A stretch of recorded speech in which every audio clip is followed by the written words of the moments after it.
Saudara-saudara, pertemuan kali ini kita akan melanjutkan membahas tulisan Profesor Dr. Salito Wirawan Sarwono tentang memupuk toleransi lewat hubungan badan dan jiwa.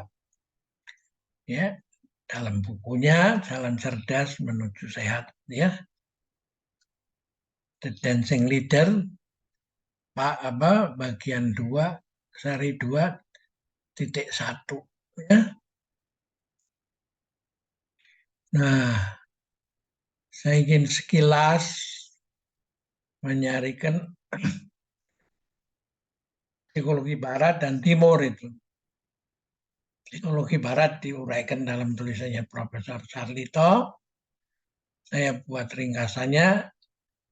Dan yang timur yang khas adalah selain membahas seseorang sebelumnya harus memikirkan siapa kamu, dari mana asal kamu dan mau menuju kemana. Itu sangkan parening dumadi itu. Ini ringkasan dari psikologi barat pada zaman kuno, Yunani kuno, itu bagian dari ilmu filsafat. Lalu terpisah dari filsafat baru akhir abad ke-19, artinya tahun 1800 sekian, ya, oleh William Wundt di Leipzig, Jerman. Nah, dari situlah muncul lalu berbagai cabang, spesialisasi, ya tuh. Nah, ini lalu ada psikologi pendidikan, ya, ada psikologi humanis, ada psikologi konseling, psikologi perkembangan, ya, psikologi olahraga, psikologi klinis, psikologi eksperimental, ya, psikologi positif, ya, dan prinsipnya adalah satu masalah dipecah-pecah, seperti dokter jantung, dokter paru-paru, dokter ginjal, dokter saluran pencernaan, dan lain-lain, ya. Semua diteliti sendiri-sendiri menurut point of interest. Ya. Nah, salah satu yang terkenal adalah ini, piramida Maslow ini. Ya. Orang dilihat daripada kebutuhannya apa? Fisik, ya. Tentang makanan, rumah tinggal, ya. Sandang pangan papan lah, ya. Setelah itu orang membutuhkan keamanan, safety needs, ya, security dan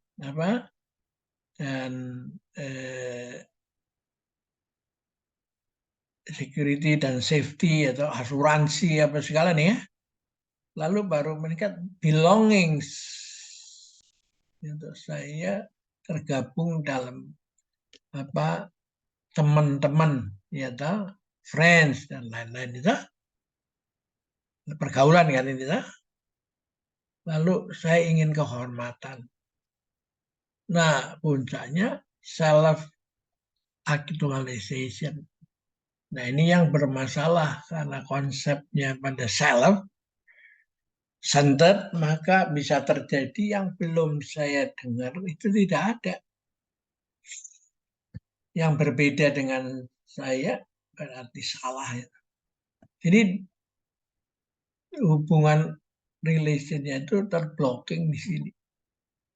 Sedangkan konsep menurut Twining itu adalah manusia yang terus berkembang, kan, dari self yang unfolding, gitu, sampai menjadi as a part of the mighty whole, itu, ya.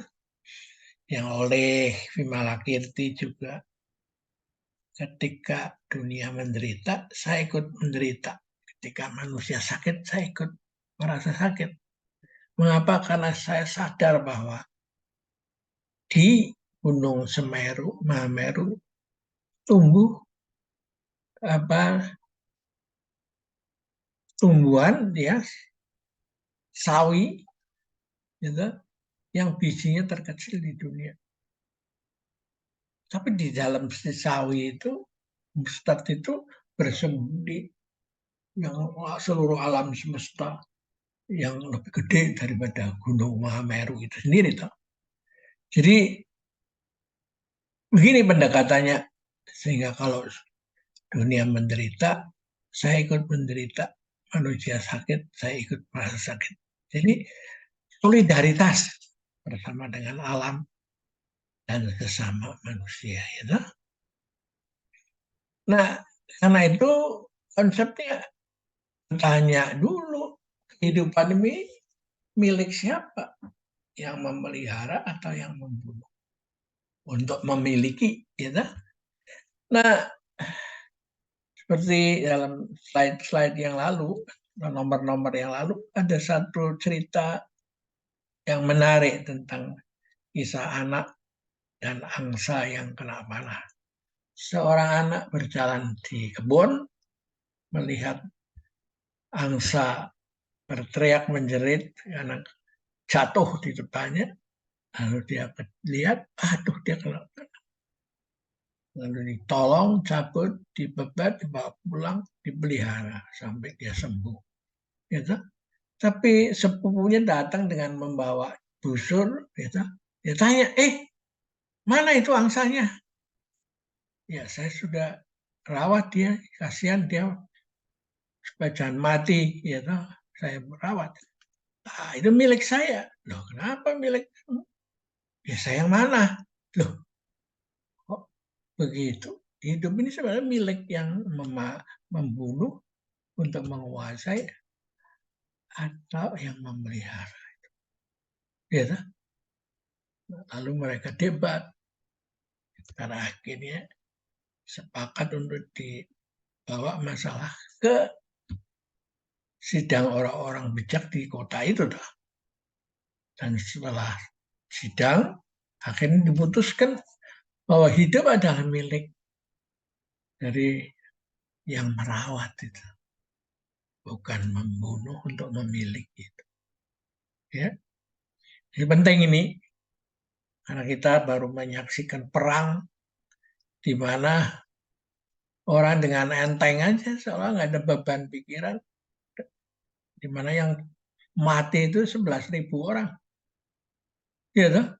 Mungkin sekarang tambah lagi. Dan tahun 45 juga yang mati 250.000 orang itu. Karena bom atom itu. Ya, jadi nggak jelas. Kalau itu masih nggak jelas, bagaimana ini bisa bicara tentang perdamaian itu. Ya, toh? Itu salah satu cerita yang menarik. Yang kedua adalah guru memanah pikiran. Pada satu hari sang guru sedang meditasi di bawah pohon dan tiba-tiba di pangkuannya jatuh seekor burung itu. Kena panah lagi. Tapi tidak terlalu serius. Dia kaget dan jatuh. Lalu panah itu dicabut, dibebal, dikasih obat, dilepas karena dia masih bisa terbang kan. Nah datang seorang pemuda lagi yang mengatakan, di mana itu burung yang saya panah tadi? Oh, saya sudah lepaskan itu. Dia masih bisa berenang, saya sudah obatin. Pemudanya, saya, aduh, kalau begitu hari ini keluarga saya bisa makan atau enggak, karena ini adalah apa, kerjaan ini saya kerjakan tiap hari supaya untuk keluarga saya bisa makan itu. Ya. Nah, lalu sang guru bertanya, berapa hari sih kalau kerja sehari kamu dapat memanah itu binatang itu? Ya satu dua lah paling banyak itu. Dan kalau saya itu ketemu binatang yang lagi hamil, bunting, itu saya tidak bisa jual ke toko atau orang yang membutuhkan untuk obat kuat itu. Ini kan lucu kan, membunuh untuk memperkuat dirinya. Aduh, gurunya menghela nafas dan mengatakan, ya saya juga pemanah, tapi beda objeknya. Yang saya panah adalah pikiran manusia itu. Kalau sampai kena, maka instead of alih-alih menjadi pembunuh, dia akan ngidupin banyak orang. Ya, kalau kamu mau pindah alih kerjaan, ya silahkan nanti saya ajar. Si pemuda itu terperangah. Bisa begitu sih. Ngidupin bukan instead of membunuh. Wah, tertarik dia. Lalu dia belajar pada guru itu, menjadi muridnya, dan akhirnya memang dia bisa menjadi pemimpin masyarakat yang menghidupi peradaban itu. Banyak orang, toh? Nah, yang ketiga adalah yang membedakan manusia dengan hewan itu apa? Ada berbagai cerita menarik sih. Salah satunya adalah seorang tua tapi bijak sedang jalan di pinggir hutan dan melihat ada induk ayam bersama anak-anaknya mengais-ngais makanan kan. Datanglah burung elang disamber dia, saat dibawa induknya. Nah, orang tuanya itu berkata, ingetin dulu anak anak dia kasihan itu. Si elang itu mengatakan, nah, oke, tapi di sangkar saya itu ada 3 anak juga yang apa harus saya kasih makan. Kalau saya tidak dapat dari ini, ya mereka mati nggak makan itu kelaparan itu. Wah, benar juga ini nasionalisme kan sama saja. Semuanya mengatakan haknya sendiri dan betul sah. Tapi yang terjadi begini. Nah, lalu bagaimana manusia mensikapi itu semua? Lalu dia mengatakan siap berkorban itu. Jadi manusia bukan greedy untuk memiliki, tapi berkorban. Ini lengan saya boleh kamu ambil pada si elang itu. Elang itu tahu bahwa ada gantinya, lalu dia lepas si induk ayam dan dia tapuk dagingnya si orang bijak itu, orang tua itu. Terus terbang ke sarangnya. Gak lama dia balik lagi. Aduh, kurang. Di sana ada 3. Saya patok lagi, tak. Silahkan ambil. Pergi lagi. Muncul lagi. Ya, yang ketiga nggak keumanan itu, hanya sedikit, masih lapar itu. Oke, ambil lagi. Tapi yang menarik, si elang itu kaget. Setiap dia patok dan bawa pergi, ketika kembali, itu dagingnya kembali utuh. Patok lagi, kembali utuh lagi. Gitu. Ini yang digambarkan di dalam Hasta Brata itu. Orang itu menjadi seperti samudra itu. Meskipun disedot, dia tak pernah kekeringan. Meskipun dibanjirin, dia tidak bisa meluap. Gitu. Jadi inilah konsep mengapa psikologi timur itu meletakkan manusia dalam bagian, ya, as a part of the mighty whole. Ada lagi satu cerita yang menarik itu. Ada orang melihat seekor ular jatuh ke perapian dan terbakar itu. Dia buru-buru ambil kayu dan diangkat itu ularnya itu. Tapi setelah diangkat, ular itu matok dia itu, tas kena dia tangannya, dilepas. Si ular itu jatuh lagi ke api lagi.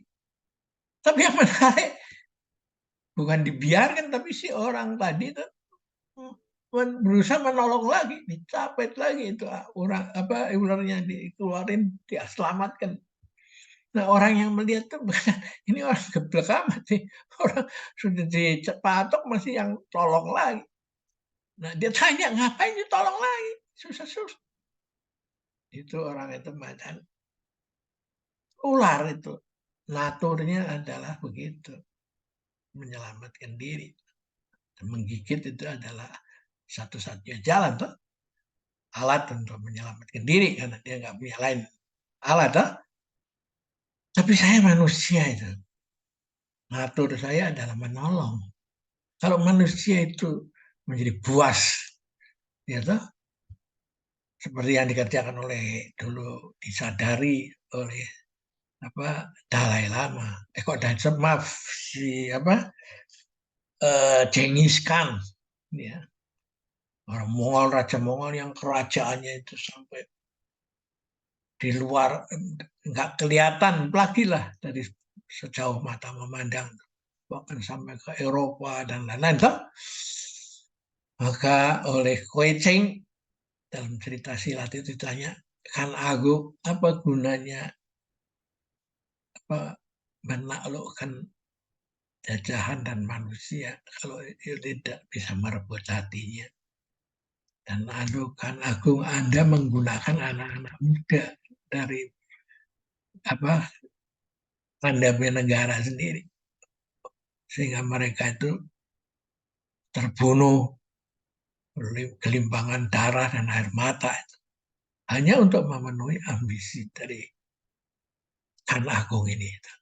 Nah, inilah pentingnya cerita ini tentang storyboard daripada Tai Chi, mengapa kita mempunyai slogan di 4 samudra dan 5 benua, semua orang bersaudara itu. Nah, menurut Profesor Salito, bagi peneliti perdamaian, ada 2 macam kekerasan, yaitu yang bersifat perilaku dan struktural. Gitu? Perilaku adalah domain psikologi dan neuroscience. Gitu? Struktural itu ya undang-undang, gitu? Dengan apa hukuman, gitu? Membuat cerah. Tapi kalau yang domain, yang perilaku ini domain daripada psikologi dan neuroscience itu. Untuk mensosialisasikannya diperlukan olahraga dan olah rasa yang memanfaatkan dan mengembangkan sifat neuroplastisitas sehingga masyarakat mendapat metode untuk mengembangkannya supaya bisa menolong dirinya sendiri sebelum terjadi itu. Nah, dia menganjurkan sudah saatnya pemahaman kita tentang olahraga yang selama ini harus bersifat kompetitif, bila perlu berkelahi seperti sepak bola yang tempo hari ada supporternya berkelahi itu supaya apa menjadi diminati generasi muda karena selain memacu adrenalin juga diperkaya dengan yang memberikan rasa ketenangan, rasa sejuk, seperti karena mengembangkan endorfin seperti dikatakan terjadi pada Tai Chi itu. Jenis seperti ini selain diperlukan juga bisa dikerjakan sepanjang hidup karena sifatnya yang moderat. Yang seperti ini juga ada dalam Nusantara yang sangat beragam ini. Nah, itulah kita sebut Tai Chi Nusantara. Nah, ini buku saya Tai Chi yang diterbitkan oleh penerbit buku Kompas. Ya.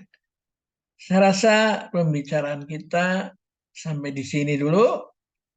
Dan coba saya mengajak Anda call for komentar atau menambah dalam bentuk slide maupun dalam bentuk cerita pendek atau bila berkenan kita bisa mengadakan Zoom interview gitu, untuk membahas ini sehingga berilmu ini terus berkembang, tidak hanya berhenti di saya tapi saya sekedar hanya memberikan bahan untuk kita diskusikan terus sehingga menjadi as open-ended journey of dialogue of civilization. Ya. Sekian dulu dan sampai jumpa.